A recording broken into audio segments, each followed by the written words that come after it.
Praise the Lord. அன்பார்ந்த இளைஞர்களே, வருகிற மே மாதம் 12ஆம் தேதி இளைஞர்களுக்கான ஒரு சிறப்பு தியானம் நடைபெறவுள்ளது. ஆமாம், இளைஞர்களுக்கான தியானம்னு சொன்னாலே ரொம்ப சந்தோஷம் எனக்கும் என் குழுவினருக்கும் எப்பொழுதுமே உண்டு.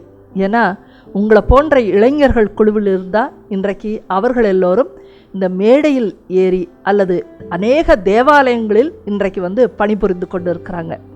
உங்களுக்கு கூட நிறைய கேள்விகள் இருக்கலாம், உங்கள் வாழ்க்கைக்கான பதிலை தேடிட்டு இருப்பீங்க, இல்லை நிறைய தடைகள் உங்கள் வாழ்க்கையில் இருக்கலாம்.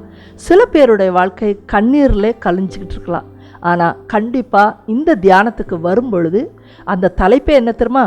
Fresh air. ஆமாம், புதிய காற்று, புதிய வாழ்க்கை, புதிய எண்ணங்கள் உங்களுக்கு கண்டிப்பாக தோன்றும். அந்த நாளில் என்ன செய்ய போகிறோம் அப்படின்னு பார்த்தீங்கன்னா, மிரபல்லா குழுவினர் நிறைய பாடல்கள், ரொம்ப ஆச்சரியத்தக்க விதமான தங்கள் வாழ்க்கையில் நடந்த அற்புதங்களை எல்லாம் உங்களோடு கூட ஷேர் பண்ண போகிறாங்க. அதோட கூட நானும் அந்த இடத்துல இருப்பேன். ஆகவே மறக்காதீங்க, வருகிற மே மாதம் 12ஆம் தேதி திண்டிவனத்துக்கு பக்கத்தில் இருக்கிற சித்தாநங்கூர் என்கிற இடத்துல எம்மாவூஸ் தியான மையம், அநேக பேருக்கு இந்த இடம் தெரிஞ்சிருக்கும். ஆகவே எம்மாவூஸ் தியான மையத்தில் சிறப்பான ஒரு இளைஞர்கள் தியானம் நடைபெற உள்ளது. என்ன சிறப்பு அப்படின்னு கேட்டிங்கன்னா, இதில் மிரபல்லா ஊழியம் மட்டுமல்ல, எம்மாவூஸ் குழுவினர் மட்டுமல்ல, தமிழ்நாட்டில் இருக்கிற நிறைய ஜெபக்குழுவினரும் இதை சேர்ந்து நடத்தவிருக்கிறாங்க. நிறைய குழுவினர் சேர்ந்து செய்ய போகிற இந்த தியானத்தில் கண்டிப்பாய் ஆண்டவர் இருப்பார், உங்களுடைய வாழ்க்கையும் மாற்றுவார்.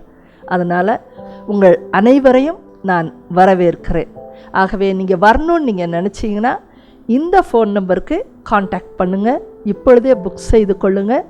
லிமிட்டட் நம்பர் ஆஃப் சீட்ஸ் தான் இருக்குது. அதனால் உங்கள் பிள்ளைகள் யாரையாவது நீங்கள் அனுப்பணும்னு நினச்சா இம்மிடியட்டாக அதை செய்யுங்க. உங்கள் சொந்தக்கார பிள்ளைங்கள் நிறைய பேர் கஷ்டப்பட்டுட்டு இருப்பாங்க, வழி நடத்துதல் இல்லாமல் இருப்பாங்க. அப்படிப்பட்டவங்களுக்கும் நீங்கள் சொல்லி கண்டிப்பாக இதில் கலந்து கொள்ளும்படி செய்யுங்க. ஆகவே மே 12ஆம் தேதி நாம் சந்திக்கலாம்.